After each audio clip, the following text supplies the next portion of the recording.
Well, what is going on, everybody? Welcome everybody into the Overreaction Buffalo Bills post-game show on the Overreaction Sports Network, powered by Believe. It is so good to have every single one of you join us here on this Victory Thursday. The continuation of the Victory Week goes on. My name is Joe Miller. You can find me on Twitter at Joe Miller Wired, alongside my co-host, the utility, the Swiss Army knife of the Buffalo Bills offensive line in the 90s and the early 2000s, my friend, my man, Jerry Ostrowski. We are excited to have every single one of you join us this post-game show. Please like, please subscribe, whatever platform you are viewing this vidcast on right now, whether it's YouTube, Twitter, or Facebook. Please like it, please subscribe. And if you are listening to this in post on Friday, Victory Friday or Victory Saturday or Victory Sunday or Victory Monday, we got a week and a half of victories here, Jerry. Like, I don't know what to do with myself. Please like, please subscribe. It's so good to have every single one of you with us. But like I always like to say, whether this podcast finds you around a cup of coffee, at the gym with your AirPods in, on the drive to work, or watching us live right now, let us just say one more time, welcome. The Buffalo Bills go into Miami on a sultry, but not hot, 82 degrees at kickoff, Miami, South Florida night, and they defeat the Miami Dolphins 31-10. Death, taxes, and blowing out the Miami Dolphins. Jerry Ostrowski, how you feeling about this game? I'll tell you, I feel really good about this game. I did not expect it. I'm going to be honest. I didn't expect a game like this. I thought this was going to be a much more contested game. I thought it was going to be tight. I thought it was going to come down into the fourth quarter. I thought somebody's going to have to make a play late. Did not expect the game to go the way it did. Now, I did not expect Tua to be a turnover machine in the first half. Right. And obviously, unfortunately, the concussion situation happens again to Tua.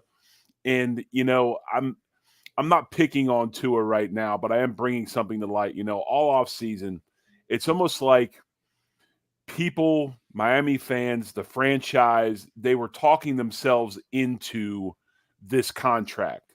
We heard about how Tua wasn't a one-read quarterback, right? How he had a strong enough arm, how he was doing jiu-jitsu and got past the concussion and injury situations.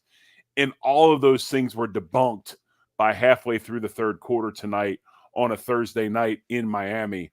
I feel bad for the guy. He's going to have some really, really hard decisions to make, but just a tremendous performance by the Bills, but really just how much this game centered around the play of the quarterback for the Miami Dolphins. It's funny because if and you've heard me talk about this, I think, like via text or you and I just talking, like there's not another quarterback in the NFL that scares me the way that Tua does.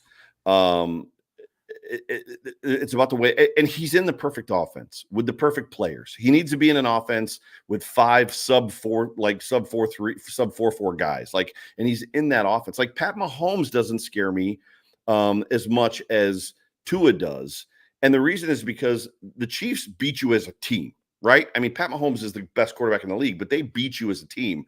Tua is just a guy that if you're not careful against this Bills defense, he can take advantage of you. Now, getting to the injury, I don't think there's a member of Bills Mafia, and if there is, I don't want to be your friend, that wasn't sick to their stomach when Tua went into the fencing position. And I think it's because as much as he plays for the biggest rival we have, the Miami Dolphins, you know, he's a man and he's a human, right? And he's got a family. And the last thing you want is for him to, you know, suffer serious consequences. Now, I'm not saying like this is a DeMar Hamlin situation where he died on the field.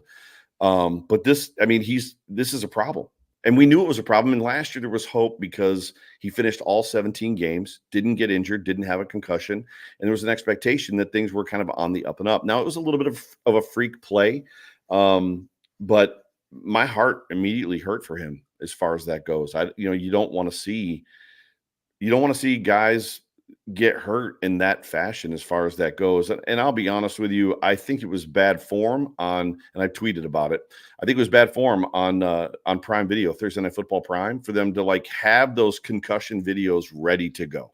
I thought that was, and I don't think they needed to show it. Everybody knows. No. Everybody watching that football game that's tuning into Prime Video to watch a Thursday Night Football game. So all of the Dolphins fans, all of Bills Mafia, and then whatever NFL fans are left out there, we know We know what he's gone through. We know his history. We've seen the videos. We know what happened in Cincinnati. We know what happened when Matt Milano pushed him. We know about those things. We didn't need to see that video. No, we didn't. And a lot of things pissed me off about this broadcast tonight. I thought that the Amazon or the Prime broadcast, the pregame wasn't good.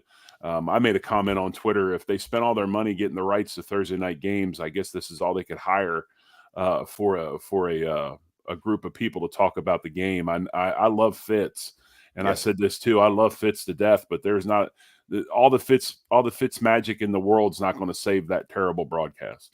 And to be honest with they brought Herb Street back. I don't mean to cut you off, but it's like right. No, I actually like Herb Street. I'll tell you why in a second. Herb Street was good in college. No, but see, Herb Street I like in the NFL games because he links those two. Like his analysis of Cole Bishop at the end of the game, I thought was tremendous. He's able to bring that college side of it, and now these guys are in the pros. But that's the one thing I do like about him. Not the fact that he brings his dog Ben to all the games, but it's one of those things where, poor production. I don't need to see those videos. Everybody that is an NFL fan understands what Tua's issues have been over so many years with concussion. Then you see it again, and it's incredibly sad. And he's going to have to make decisions. But this again, I bring this point up. Another point I brought up on Twitter. I'm adamant about this. If the NFL is all about player safety, the way they say they are about player safety, there are no Thursday night football games. Yeah. Look at the injury list tonight from just the second game of the season.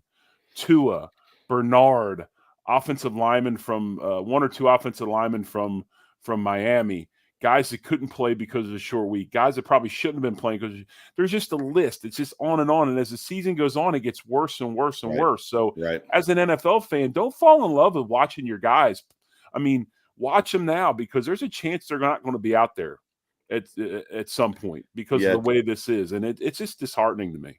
Yeah, to that point. Now, the Tua injury could have happened on Sunday. That wasn't a result of, in my opinion, not that you're wrong, you're not, but his injury wasn't a result of necessarily. Well, no, it wasn't. But I will say this: you're taking shots to the head, and you only have 4 days or whatever to recoup, and you're a concussion guy. Yeah.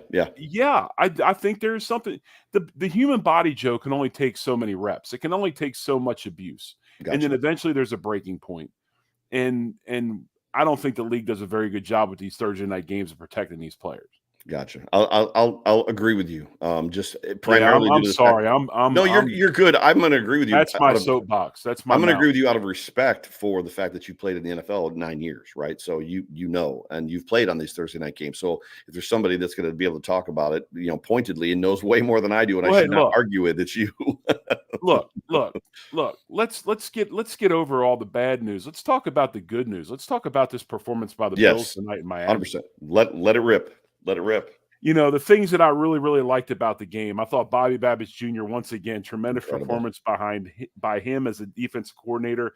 I told you and Spence during the game, I don't know, I didn't even have any drinks, and I started thinking I was drinking because I'm like looking at this game going, this is like if Sean McDermott and Leslie Frazier's defenses had like a bastard love child, and it was the defense that played tonight. You had some of Bobby Babbitt's pressures and blitzes, but then you had this keep everything in front of you, take no risks, rally to the football stuff that Leslie Frazier used to have in his defensive scheme, and it was perfect. And you look at the Bills on defense, they just run.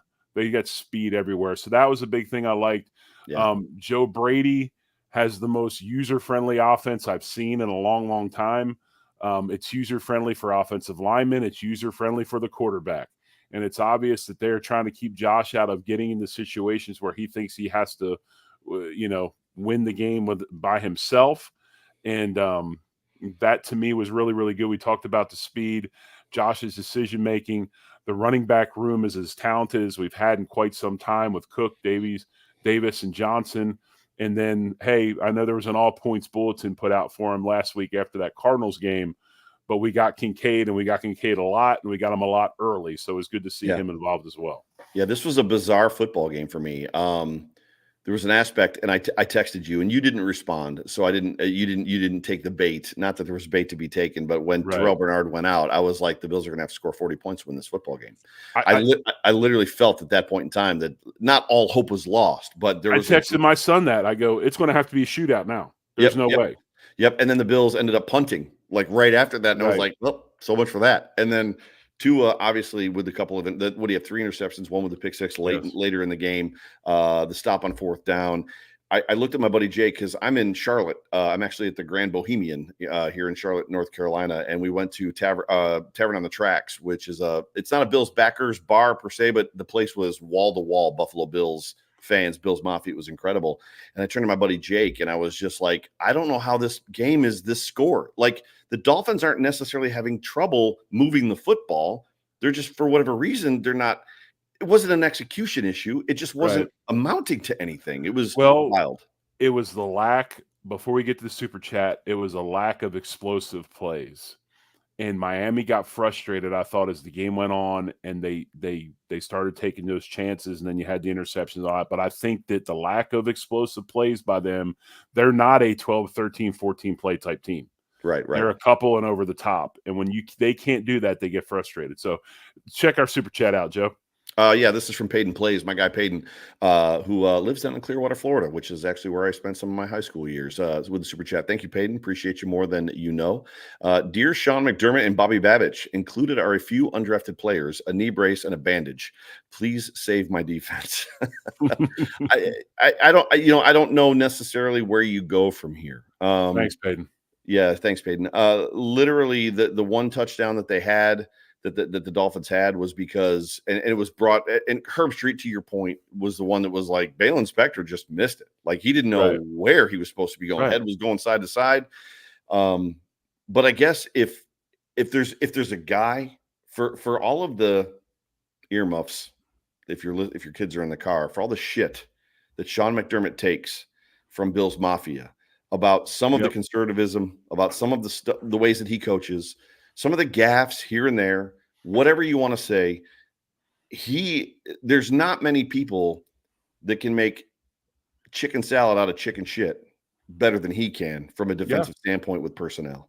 And we watched it tonight in this football game, and we're going to have to see it for the rest of the season. Joe, it's not even just defense. It's just across the board. He just finds a way to make it work. He finds a way. It's a hammer and duct tape, right? He finds a way to make it work. There's never any excuses. Next guy up, and we had a comment in the section a second ago. Well, we see Joe Andreessen play next week. I think there's a good chance he'll be dressed. He'll probably be a special teamer. I don't think he's going to, play a ton if he does play. But it's amazing to me what McDermott gets out of the players that he has. Right. I mean, they have their roster. They don't panic. They don't go trying to pillage other teams during the season or sign off of practice squads very much. They might do it here and there. But when they break camp and they get to 53 and they got their practice squad, that's their guys. Yep. And, players feel that. When players know that a coach has their back and a coach trusts them, they feel that. And I guarantee you the Bills players feel that right now. Yeah, there was a lot to like about this football game. There wasn't much to dislike from this football game. Of the opponents, I have a few things. Oh, let it rip. No, things that I didn't like about the game. I once again, and I don't know if it's a product of our size, because I don't think we're overly big. Crazy fast, not overly big. And it's showing up the middle of our defense right now. I think that the teams are taking advantage of our 2 inside defensive tackles. I don't think that they can double Ed or do whatever, but we're giving up too much up the middle.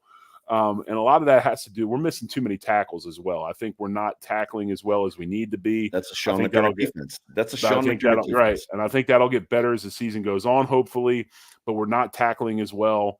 But again, it's a product of who we have playing. I mean, undersized backers that fly to the ball. I think Dorian Williams was by the ball all night long. Rapp made himself known. Hamlin led the team in tackles tonight, which was awesome to see. Hamlin had 8 tackles. So I'd like to see us tackle better. I'd like to see us a little stronger up the middle. Third down offense, we were not good tonight. At one point, we were 2 of 6, I think halfway or into the third quarter. That was something that was concerning. But again, I think it's a different style of offense. It's that play action. It's that run. You got to get, the 3rd and 14 magic plays that you saw all the time. You'll see them every now and then, but this team needs to be, they can't get behind the sticks, so to speak. I still think Osiris Torrance, while he does some things well, he's regressing a little bit. I'd like to see him play a little bit better. He still had some issues again tonight. Edwards had a couple. And then the other thing is, at what point, when we have to do it, are we going to be able to stretch the field at wide receiver and get some chunk plays? They just didn't need to tonight. And it's funny that you say that, because Josh Allen was clutch when Josh Allen needed to be clutch. So on a couple of the 3rd and longs, a couple of the 2nd and longs, there was just some times where he would drift out or he'd stay in the pocket and he would make the play that he had to make. I mean, you look at the game he had, it was not spectacular, but again, much like the Dallas Cowboys game last year, it didn't need to be spectacular. He played, I think at one point in time, I saw the graphic at halftime, his QBR or his quarterback rating was 120, and it had to finish just as high as far as that goes. This was an interesting football game, but when you talk about the negative side of stuff, you've got to talk about the positive side. And there was like Ed Oliver, Von Miller, the spin move that Von Miller put on their right tackle, which works well on backups, by the way, which I think that guy was by that time, because Armstead was on the bench, but still it was so quick. Right. Like the quickness of that spin move for a 35-year-old man who's, coming off an ACL injury.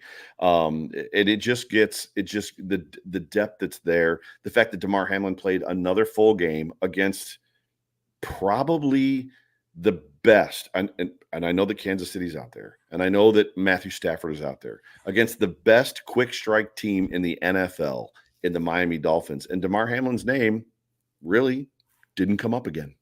We weren't there were no real mistakes that were made by him, that at least at first blush, right? When you're first glance at the game, there was just a lot of good. James Cook, RB1, right? I mean, it's I just sit here in awe in the sense of what I watched, without it being any necessarily one person that was like that person took over the football game, right? Yeah, I believe so. And I think that, what I called for last week, we got. Ray Davis comes in and gives that change up to James Cook and did a wonderful job. At first, I was panicking because he comes in, the first thing you do is throw the ball to him. I'm like, yo, Joe Brady, that's a little bit of a tell, because the last 2 games, every time Davis comes in, you throw to the back out of the backfield, right? Right. But then they gave him the ball, handed him in 29 yards on 9 carries, had a 10-yard rush, looked really good. Then the big play to Ty Johnson on the pass play, 33-yard reception by him. Josh Allen, just kind of a ho-hum night, 13 for 19, 139 yards, but no turnovers, and played really, really well. And do you say, and you talked about DeMar, when I think of Damar Hamlin, I think of this, and obviously when you're talking about a man that lived the situation he did, died on the field, second chance. He died on the football field. Right, has an incredible amount of faith, and basically when he walks on the field every game, DeMar can look to the sky and say, "Hey, man, no matter what happens, I've already won. Every day's I've won." Every day, and he plays free like that. Like, he doesn't seem. Josh right now has this sense of calm or feng shui about him. I mean, if you look at him on the bench, he's not worried about some angry wide receiver coming over and throwing a iPad in his face and saying, "Hey, throw me the ball." There's just a lot of, and it's the way they're playing defense, and it's just in general, it's a team. It's to me, it definitely feels like a team. They might roll into town, and Herb Street said this, and that was a great point. It's Josh Allen and a bunch of guys. That's how everybody described them, right? Josh Allen and a bunch of guys. Now, Bills Mafia know differently. Yes. But they walked into town with a chip on their shoulder. They played with a chip on their shoulder. They got to the ball with angry intentions. Even if they missed a tackle, they were getting there with intention to be physical. Yep. And it's just a different vibe. And it's a vibe that I love. And it's, talking about Twitter posts, it's the beautiful thing about youth. Okay, when you have this youth movement by the Bills right now, The beautiful thing about youth is if there's a mistake, they've got a short memory. They don't really remember it. Right. And they have a ton of energy and they have a ton of passion and competitiveness about them. And that's what I'm seeing out of this football team right now. The young guys are bringing that. The older guys are bringing the experience. And the mesh right now is just really, really good. Yeah, love it. Talking about the stats, you jumped into Josh Allen's stats right there a second ago. 31-10, the Buffalo Bills beat the Miami Dolphins in Miami to move to 2-0 and presumably first place in the AFC. We'll see what the Jets. Well, we'll see what the Jets do this week and what the Patriots do. But the Buffalo Bills total yards, this is bizarre as it pertains to that score against the Miami Dolphins. 47 total yards to the Dolphins, 351. 139 for Josh Allen passing yards, 212 for the Dolphins, 108 rushing yards, 139 for the Dolphins, 5.5 yards per play for the Buffalo Bills, 4.7 for the Dolphins. The Bills had 13 first downs to the Dolphins' 20. Third down efficiency, 3 for 9, and the Dolphins were 7 of 15. 1-1 on fourth down efficiency. This is a big one. 1 of 5, and I know some of that. Several of those came in the fourth quarter when Skylar Thompson was in the game. 1 of 5 for the Dolphins on fourth down efficiency. 45 total plays. The Dolphins 75 plays. This was a very different football game for the Buffalo Bills, especially when you think about the last time the Bills lost to the Dolphins in Miami. And they had Josh Allen had 400 yards passing, and I think we had 500 plus total yards in that game and lost the football game. This is just a very different football game. Josh Allen, he didn't get sacked once. Tua got sacked twice, and then the punts, 3 to the Dolphins, 1, and then penalties, yada yada yada. And then when you look at the team stats or the player stats, I should say, real quick. Sorry that I'm taking so much time. Josh Allen 13-19, which we talked last week. It was I'm doing some math here on my calculator, on my iPhone. What was it? 78% last week was the number. This week he's at 68% completion percentage on a relatively easy game with 1 touchdown. That touchdown that he threw to Cook was a thing of beauty too. Completely confused the Miami Dolphins defense. It was a hell of a pick route too. Yes, very much. Yes, very much. James Cook's 11 of 78. He had a big run, averaged 7.1 per carry for 2 touchdowns. Ray Davis was 9 of 29, 3.2.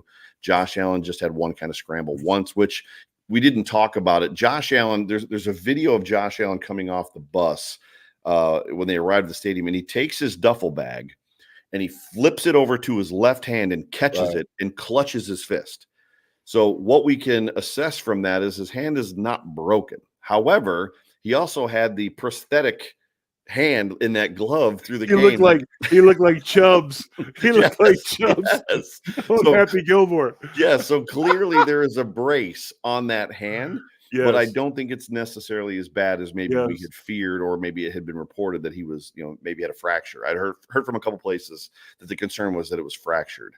Well, he did have the fumbled snap, but that wasn't because of the hand. That's because he took his eyes off the snap. That was a perfect snap. Correct. And in this game, Josh Allen completes, 1, 2, 3, 4, 5, 6. He completes passes to 6 different receivers. Khalil Shakir led the way, 5 for 54. Dalton Kincaid, it was great to see him, as you said, who vanished in the middle of this football game a little bit. 4 for 33. Ty Johnson, 1 for 33, and then just one for James Cook, 1 for Curtis Samuel, as far as that goes. But yeah, overall, team stats wise, was there anything there that kind of stuck out to you outside of just? I think there was some speculation between us and Dr. Brad Bowen, just about whether or not Kincaid possibly was a little woozy. He said he thought he saw him get up a little woozy, right? Yeah, and I don't have it on my copy. So if you can bring it up, and if you actually talked about it, I apologize. What were the penalties again? I don't think I did talk about them. So give me 1 second. What were the penalties for the penalties? Bills? The penalties were 1 for 5 yards, and the Dolphins 7 for 50. The Bills did. They cleaned that up for this game. You get 1 penalty in a football game. That's unbelievable, man. Especially with these NFL officials looking to throw a flag at everything. And by the way, my favorite thing now is when they're showing this, and I want a poster of it. They're showing this sideline shot of the Bills down the line of scrimmage, and you've got the receivers and Deion Dawkins are all going like this, pointing at the official to make sure they're on the line of scrimmage. So Deion's now checking the line of scrimmage like the receivers do, which I think is freaking hilarious. But the one thing that Miami did do early that had some success, and you and I talked about a little bit off air. the whole misdirection handoff stuff and the hesitations and the spinning out, so almost like beautiful. And now he's throwing in no looks, which is just like, how do you even defend this? Right. I mean, the linebackers there for a bit were just Dolphins, by the way. We're talking about the Dolphins offense. Tua early when they still were in the game before they had to start trying to chuck it downfield. But I talked about this last week. Remember, Joe, I said, hey, the Bills are going to have to get ready for this because this is on tape now. And they're going to, with some of the stuff the Cardinals did early in the game. And the Dolphins, they did the same thing, came out, those screens, set misdirection stuff up, and did it really, really well. If the Dolphins didn't have A-Chain, everybody talks about Tyreek and they talk about what's my man's name? Waddle. Yeah. The guy that makes their offense goes, that running back, is A-Chain. I mean, that dude, without him, if he wasn't playing because of the ankle, they'd have been even more lost than they were. I mean, he's fabulous. Can we talk about for a second? The Dolphins came out with a clear game plan, and the game plan wasn't necessarily broken. Like, that misdirection stuff was working. They ran the ball a lot of pop passes, a lot of misdirection that kept the young, whether they were young due to age or young due to playing time. And then obviously Balen Spector was in the game as well. It kept them on their toes and over pursuing a little bit, which is let's be honest. When you played for the Buffalo Bills, we had an over pursuing defense. That's just the Buffalo Bills always have a good running back, and we always seem to have an over pursuing defense. It's just, and they were taking advantage of it. However, where I want to go with this, I understand, and there was a lot of people talking, it came up on the broadcast. If I was a Dolphins fan, I'd be really, really upset right now, is what was said going into halftime, because they didn't have a sense of urgency until they got inside of 50 seconds. And that was smart by them, because they know we can score quickly. And the last thing we want to do is give Josh Allen the football with 35 seconds or 40 seconds left. So that made sense. However, where I'm going with this, they came out with almost no sense of urgency in the third quarter. It was very much like, we're down by 14. The Bills did they put 3 on the board coming out of halftime, or did they punt? I can't remember. But regardless, it just felt like it is what it is. Like, we're just going to play football here and see what happens. And then they went down 3 possessions. He threw the pick 6 to Jamarcus Ingram, and then literally they were still running the football and I'm like, what is happening right now? And by the way, those asking where John Fina is, John's on his way back from a football game. He's not able to join in tonight on Thursday night. He coaches out in Arizona, and they had a game, so he's in the comments. If you want to say hi to John, you can, but that's why John's not with us tonight. He'll be back, of course, Monday night on the Off Tackle Show with Joe. But wait. So just to finish that thought, so John Fina coaches his son Roman, who's a senior. Yes. And he coached the JV team, but Roman is a senior who has also committed to Duke, like his son Bruno, who's playing at Duke right now. So they're both John coaches his sons and coaches them very well. So, but really, like I've always said, if I wrote a book about the young athlete, the title of the book would be called "Moms Make the Difference." So the reason those kids are so good is because of Melissa, but that's besides the point. One of the things about, and I don't have any inside knowledge, but I do have an intuition. When a team is trying to shove something down the fans' throats, usually it's probably the opposite on the inside, right? When they're in the Miami right now is trying to push this agenda of harmony and team, and you got Mike McDaniel at the press conference the other day, in tears, and you hear all this about, for some reason, and then you see the end of the game, and Herb Street talks about Waddle and Tyreek sitting on the bench, just disconnected and out of it, and not cheering their teammates on.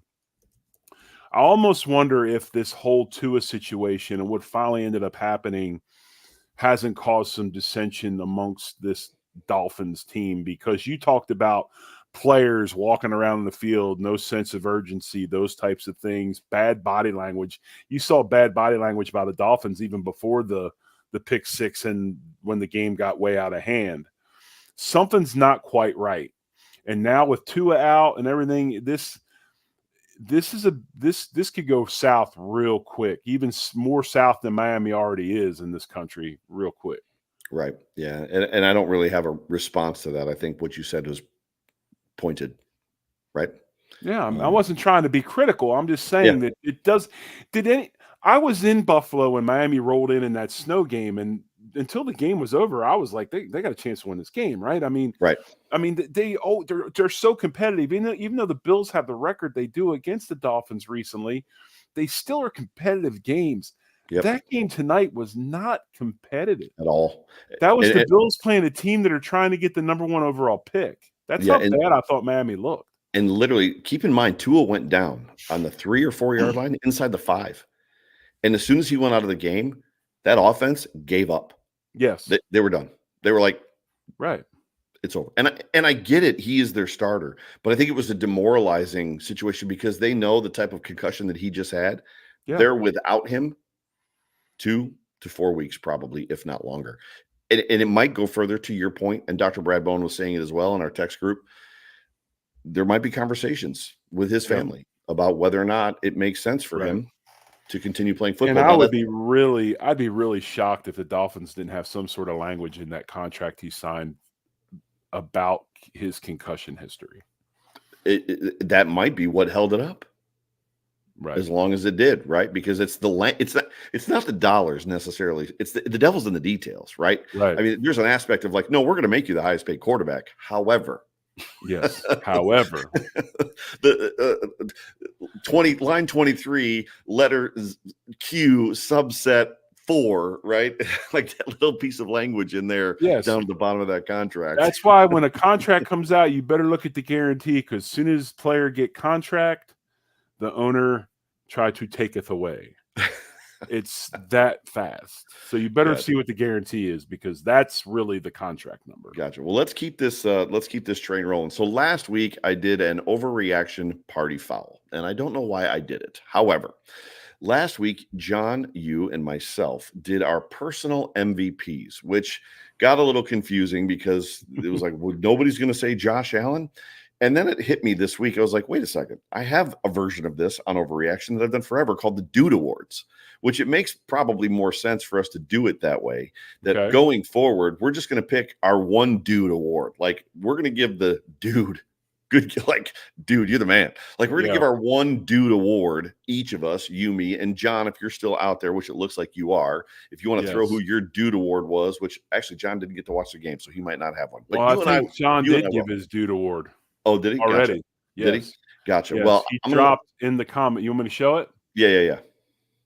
I believe that's his dude award right there. Oh, DeMar Hamlin. Yep, DeMar Hamlin. So, but I'm gonna let you take the floor on your dude award. So effectively, everybody, for just because I just said it and I'll say it again, this is our dude. You the man, dude. Like, dude, you played well. Like, you're in the locker room, dude. So this is your dude award. My dude award goes to a guy that did not play in the game tonight. And was he on the sideline? No. He was in a box way above the stadium. That would be Bobby Babich Jr. I think this is 2 games in a row. Incredibly hard to prepare for teams. Kyler Murray last week, with all the stuff he does, running the football and all the little quirks and intricacies that they had, and adjustments made at halftime to take that running game away and control the game. And then tonight, against what some people feel after the Kansas City Chiefs is the most explosive offense in the league, with the most explosive wide receiver in the league. Crickets, nothing. No big plays, no explosives. Talked about it last night on the show, was one of my keys to the game, eliminating or limiting explosives. They had none, no explosive plays. Bobby Babich kind of combines a Leslie Frazier sort of bend but don't break, keep everything in front of you defense with his signature looks of blitzes and pressures and things of that nature. The D-line steps up when they have to. But my dude of the day is Bobby Babich Jr. Two tests now in this 17-game curriculum that they're playing, and he's gotten 100% almost in both games. So props to Coach Babich. Yeah, love it. And just some from the comments. Richard Rush, his dude, he says, dude, cook. And then paid in place is Shakir, which is great. John Fina confirms that it was, in fact, brain's not working, 3, DeMar Hamlin, as far as it was his dude award. For me, and I'm in Mike Rogers' camp. So for me, Jamarcus Ingram, University of Buffalo product, undrafted rookie free agent. or undrafted free agent as far as that Right. goes. Not necessarily 2 interceptions in a really big game on prime time. And there's a lot of places you could go from a Dude Award standpoint. But for me, both of his interceptions, that tip ball for him to track it down and take it away was big. And then when Tua got hit and threw that floater when he was trying to throw that football away, I sat there watching and was expecting it to just go out of bounds. And then you see the player flash right across the screen and he comes away with it. And then I was like, oh, and then he takes off and I was like, oh, it was just so for me, my Dude Award for this game. Good on you, Jamarcus. Think about it. Yeah, make a name for yourself, bro. Yeah. Make a name for yourself. It was awesome. I mean, you got a quarterback that has a average arm at best to begin with, falling away from the sideline he's trying to throw it to on the long side of the field. Really, really poor decision. Yeah. But at the end of the day, I mean, it's fun to see guys coached up so well that the game isn't too big for them because I got into a Twitter battle with Trey Wingo once, and I'll tell you about that offline. But because basically I had made the comment that Josh Allen is good, and this was a couple of years back, is really good in prime time, and he jumped all over me about how prime time means nothing. That's not a real stat. And blah blah blah blah blah. Meanwhile, he's posted about players being good in prime time. Right. You can speak to it. It's different when the entire world is watching. Right. I mean, it's just completely different. When you walk out of the locker room and you realize you're the only game on in the entire world, it's a big deal, man. It's a real big deal. And it's different. Under the lights is always different. But the one thing I will say this, I put another tweet out there tonight. I said the Bills now find themselves in a very comfortable position. Yeah. They're facing adversity. And one thing about this Bills roster, yes, we are losing star players that we don't want to lose. Spector's played a ton of football. Yeah. Ingram's played. Elam played. I mean, we got guys that have played a lot of snaps that are able to come in and play for these guys until they get healthy. So if there is a benefit or a blessing to having this adversity in the past, it's that these backups are battle-tested and ready to step in and play serious minutes because they've done it before. Yeah, for sure.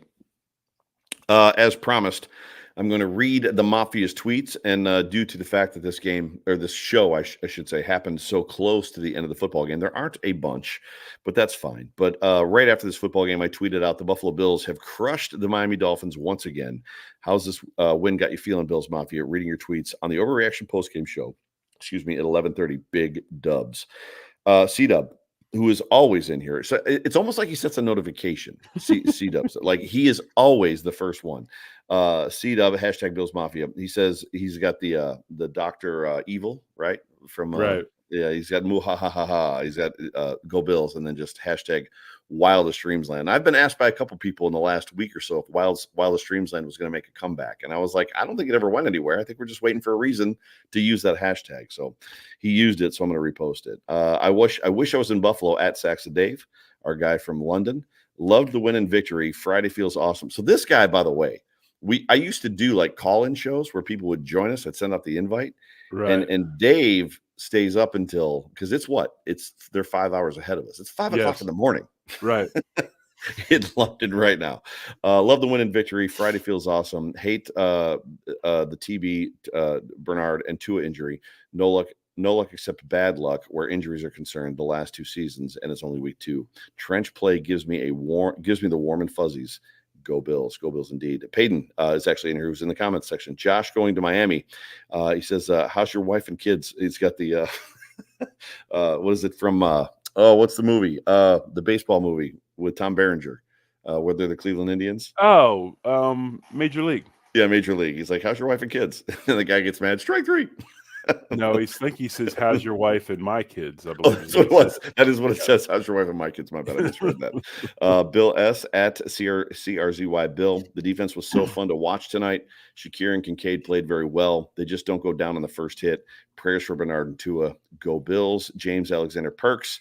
I will admit, going into the game, I wasn't expecting a win. I'm one of those fans as well. I was a little bit concerned about this football game. I'm delighted to be wrong, Both sides of the ball were really well disciplined, very professional, complete performance. I don't know what I was worried about. Hope Tua was okay. Go Bills.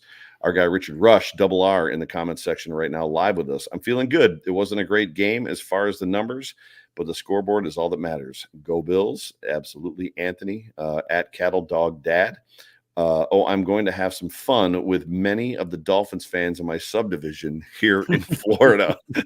And then he's got a Minions gif going on. And then the last one for this episode, Mike Z at Mike Z2077860. I don't know what those numbers even mean, but he's got loving it. And then Batman and Robin doing the head bob in the Batmobile. Yep. But those are your tweets that we had for you for this football game. Before we get out of here at this very late hour, and I have a flight to catch in the morning as I head home from Charlotte back to Buffalo. Final thoughts, Jerry? Two really, really good football games by the Buffalo Bills. Agreed. I think two very tough opponents. I know that everybody doesn't want to really give credit to the Cardinals, but what they do offensively gives teams fits. I actually picked them to win this week. And Buffalo stepped up and beat them. Now they go to Miami, a game that you saw the analysts. The only one to pick the Bills was Fitzy. And they just a tremendous performance down there. The team, there's something different about them right now. And obviously it's a long season. There's 15 more to go. But there's a different vibe. Yeah. And it's a good vibe. And I hope they're able to keep it. Yeah, it's interesting to me as I kind of piggyback off of what you just said, the vibe. I expected the Bills to be 1-1 right now. I thought if there was a game that they were going to give up, it was going to be this first game against the Dolphins. I had them splitting in my season prediction. And effectively, this first half of the season, you and I talked about it, and I think John was on the show as well, like it was going to be brutal for the Bills. Oh, yeah. Now, the injuries don't help. However, they've gotten out to a huge start. And the unfortunate injuries to the Dolphins tonight with Tua doesn't help them at all. And let's be honest, the Jets don't look necessarily the way that we expected the Jets to potentially look. Now, it is week 1, and they had the opportunity to put some stuff together. But the last 2 weeks, to your point, just watching them come back from 14 points behind in a game in the first half last week that they were getting beat. They were getting beat on the football field.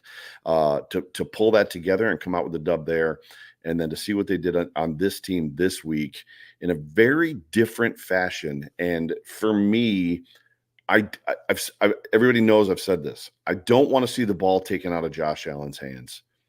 But if you give me 5 more games like the Dallas Cowboys game last year, this game, where the run game does its job and Josh Allen just has to do what Pat Mahomes does, which is make a really great pass on 2nd and 17 or 3rd and 9, the Buffalo Bills are going to be a much, much better football team. I want the gaudy stats for Josh Allen. I want the MVP. I want him to be a first ballot Hall of Famer. But I'll be honest with you, Jerry, I think I want the Super Bowl worse. Yeah, I think you're 100% correct, Joe. I mean, this, like I said earlier, this is a very quarterback-friendly, offensive line-friendly offense. Yeah. And it's quite obvious that this is a high percentage play offense. This is get big plays off of play action. This is keep people out of harm's way, control the clock, time of possession. And it's put out there to protect Josh, sometimes from himself, but also from other bad things from happening as far as, yes, he ran the ball quite a bit last week, but I don't think that this offense is really built for him to do that. Now he does it on his own, which is fine. And he needs to keep doing it, never stop. But no, it's definitely made to limit bad things from happening and putting the team behind the 8 ball. And I like what I see so far, man. It's exciting right now. It really is. And because it's not just a fluke. It's not just it's not like that game where we went score for score with Miami at home and then we ended up pulling it out. I mean, this is a systematic ass whip that they put on tonight. I mean, that's basically what it is. It's a systematic ass whip, what you saw in South Florida tonight. It was almost like they were in their game planning rooms. This week. It was interesting. But coming up, this was a game that good football teams win, and it's how they win.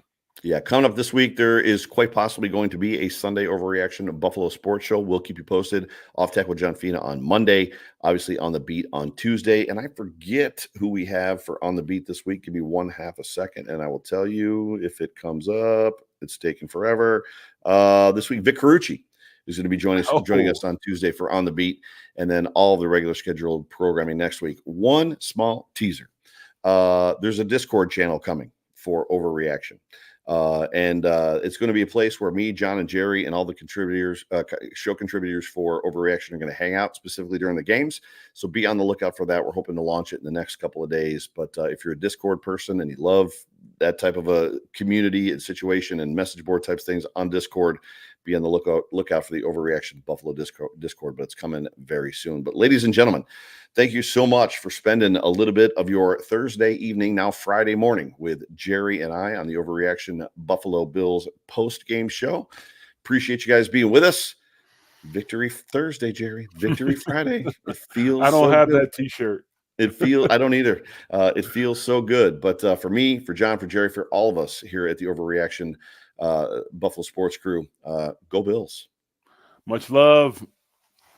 Go Bills. Go Bills.